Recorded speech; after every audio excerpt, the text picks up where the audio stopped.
श्री स्वामी समर्थ मित्रांनो, गुढीपाडवा हिंदू नववर्षाच्या दिवशी या वर्षाला स्पर्श करून शांतपणे घरी निघून या झाडांना. कंगाल सुद्धा बनेल धनवान. इतका पैसा येईल की सांभाळता येणार नाही. जन्मोजन्माची गरिबी दूर होईल. विश्वास नसल्यास प्रत्यक्ष करून बघा. नमस्कार मित्रांनो, स्वतः रावणाने सांगितले आहे की जरा आपण योग्य वेळी, योग्य मुहूर्तावर, योग्य कृतीप्रमाणे गुढीपाडवा या नवीन वर्षाच्या दिवशी त्या वृक्षाला स्पर्श करून आला तर आपली गरिबी, दुःख, त्रास सर्व काही नष्ट होईल. जन्मोजन्माची गरिबी तात्काळ दूर होईल. आपले नशीब 7व्या आसमानी जाईल. तिथे जाल तिथे संपत्ती तुमच्या मागे येईल. तर मित्रांनो, तुम्हाला एक विनंती आहे की व्हिडिओ संपूर्ण पाहिल्यावरच तुम्हाला लाभ मिळू शकतो. त्यामुळे हा व्हिडिओ शेवटपर्यंत नक्की बघा. जर तुम्ही हा व्हिडिओ मध्ये पाहिला किंवा तोडून पाहिला तर नवीन वर्षामध्ये तुम्ही अनेक चांगल्या गोष्टीपासून वंचित राहाल आणि तुम्ही संपूर्ण वर्षभर त्रस्त राहाल. मित्रांनो, या व्हिडिओमध्ये मी तुम्हाला अशी झाडे सांगणार आहे ज्यांना फक्त स्पर्श केल्या मात्राने तुमची गरिबी दूर होईल आणि माता लक्ष्मीची अशी कृपा तुमच्यावर होईल की नवीन वर्षाला तुम्ही धनवान व्हाल. जर तुम्ही गुढीपाडव्याच्या दिवशी मी सांगत असलेला झाड फक्त स्पर्श केले तर तुम्हाला तुमची गरिबी दूर होताना दिसेल. मित्रांनो, तुमच्या फायद्यासाठी हा व्हिडिओ पूर्ण पहा. तुमचं जीवन बदललंच नाही तर मला सांगा. तर चला जाणून घेऊया की कोणती अशी झाडे आहे ज्यांना नवीन वर्षात स्पर्श करून यावे लागते.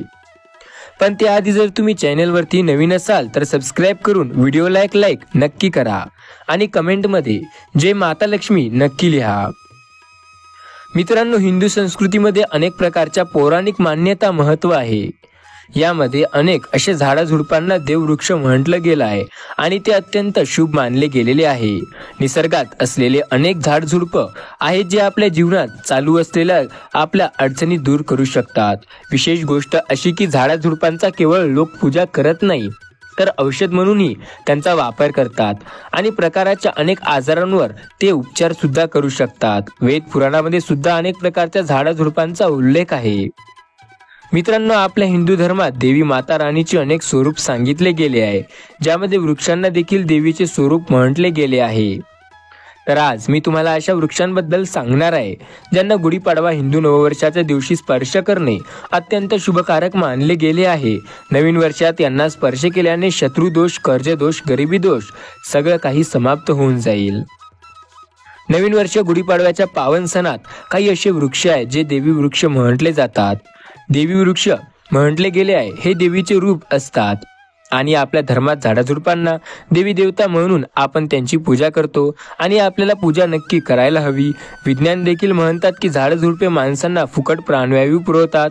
झाडझुडपं आपल्याला ऑक्सिजन देतात आणि आपल्याकडे कार्बन डायऑक्साईड ग्रहण करून ते सर्व प्रकारच्या नकारात्मक गोष्टी त्या स्वतःमध्ये शोषून घेतात आणि आपल्याला तेच प्रदान करतात. झाडाझुडपा स्वतः तीव्र उन्हात तापतात पण माणसाला शीतल सावली देतात आणि नवीन कार्याच्या वेळी काही अशी झाडझुडपा आपल्याला धर्मशास्त्रात सांगितले गेलेले आहे ज्यांना स्पर्श केल्याने व्यक्तीचे बंधन नशीब उघडतं, व्यक्तीचं सौभाग्य चमकू लागतं आणि आपल्या शास्त्रामध्ये झाडाझुडपांना अत्यंत गुणकारी म्हटलं गेलं आहे कारण त्यामध्ये साक्षात देवता असतात. भगवान श्रीकृष्णाने गीतेमध्ये स्वतः म्हटलं आहे. वृक्षामध्येही पिंपळाचा वृक्ष आहे. पिंपळाच्या वृक्षाला पक्ष्यांचा राजा म्हटला जातो कारण पिंपळ वृक्षाचे आयुष्य सर्वाधिक असतो. सर्वात जास्त पिंपळ वृक्ष सर्व शक्तिमान असते आणि पूजापाठांमध्ये असे विशेष महत्त्व असते. आपल्या धर्मशास्त्रामध्ये अनेक विषय वृक्ष आहेत जे कल्याणकारी असतात, मंगळकारी असतात. जर या वृक्षाला तुम्ही स्पर्श केला तर तुम्हाला सर्व प्रकारच्या अडचणी, सर्व प्रकारचे कष्ट समाप्त होताना दिसतील. विशेषतः गुढीपाडवा हिंदू नववर्षाच्या दिवशी याचा प्रभाव अनेक लाख पटीने जास्त असतो कारण यावेळी जे अचेतन असतं ते देखील चेतनायुक्त होतो. म्हणजे यावेळी शक्ती आपल्याला पृथ्वीवर येत असते आणि ते देवी रूपात आपल्याला मिळत असते. म्हणून जितकी झाड झुडपं आहे, जितके जीवजंतू आहे, सर्व गोष्टीमध्ये या सगळ्याचा प्राण येतो. सर्वांमध्ये शक्तिशाली निहिती हे आपल्याला जागृत होते. त्यामुळे यावेळी कोणतीही व्यक्ती झाडाजवळ जाऊन स्पर्श करता, विशेषतः जे देवी रूप झाड मानले जाते तिथे जाऊन स्पर्श करतात तर तुमच्या जीवनात अडचणी, दुःख, वेदना, कष्ट, आजार आणि व्याधी भांडणे ह्या सर्व मोठ्या मोठ्या समस्या आरामात समाप्त होऊ शकतात. कालसर्प दोष, मंगल दोष, शनी दोष, राहू दोष लगेच आपला प्रभाव दाखवतात आणि हे सर्व दोष नाहीसे होतात त्या एका वृक्षामुळे. मी ज्या देवरक्षाबंधन सांगत आहे ते सगळेच वृक्ष तुम्हाला तुमच्या घराच्या आसपास सहज मिळून जातील. मित्रांनो, व्हिडिओमध्ये पुढे माहिती पाहण्यापूर्वी जर तुम्ही अजूनही कमेंटमध्ये श्री स्वामी समर्थ किंवा जय माता लक्ष्मी लिहिलं नसेल तर जय माता लक्ष्मी नक्की लिहा. मित्रांनो, जेव्हा तुम्ही कमेंटमध्ये जय माता लक्ष्मी लिहिता तेव्हा आम्हाला खूप छान वाटतं आणि तुम्ही तुमच्या जेव्हा मनाने एखाद्या व्यक्तीचं किंवा एखाद्या देवीचं किंवा एखाद्या देवतांचं नाव कमेंटमध्ये टाकता तेव्हा तुम्हाला त्याचं पुण्य देखील मिळतं. देवी देवतांचं नाव घेणं खरंच खूप चांगलं असतं. असे कोणते 3 वृक्ष आहेत ज्यांना आपण नवीन वर्षाच्या दिवशी स्पर्श करून यायला हवे? एक विशेष गोष्ट मित्रांनो सांगू इच्छितो, हिंदू नववर्षात जितके शक्य असेल तितक्या देववृक्षांची पूजा करा, हे आवश्यक आहे. चला मी तुम्हाला सांगतो की कोणत्या वृक्षाला स्पर्श केल्याने आपली गरिबी नाहीशी होते.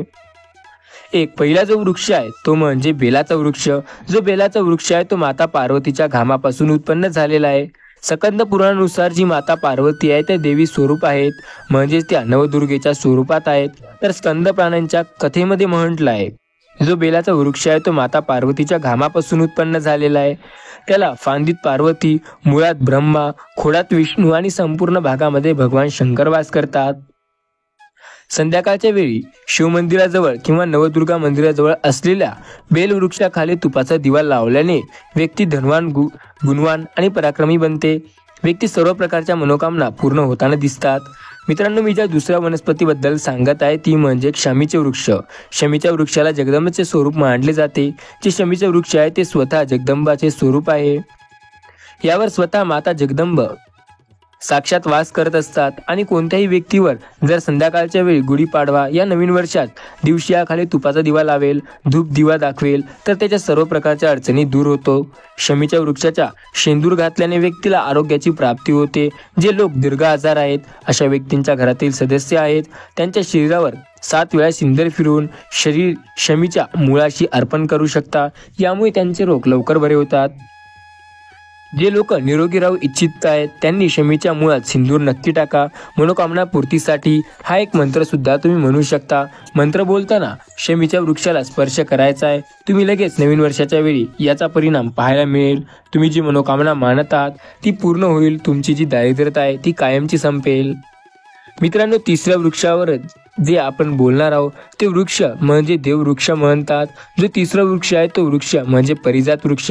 परिजात वृक्ष समुद्रतनाथातून उत्पन्न झालाय असे म्हटले जाते. समुद्र मंथनाच्या वेळी हा वृक्ष उत्पन्न झालाय.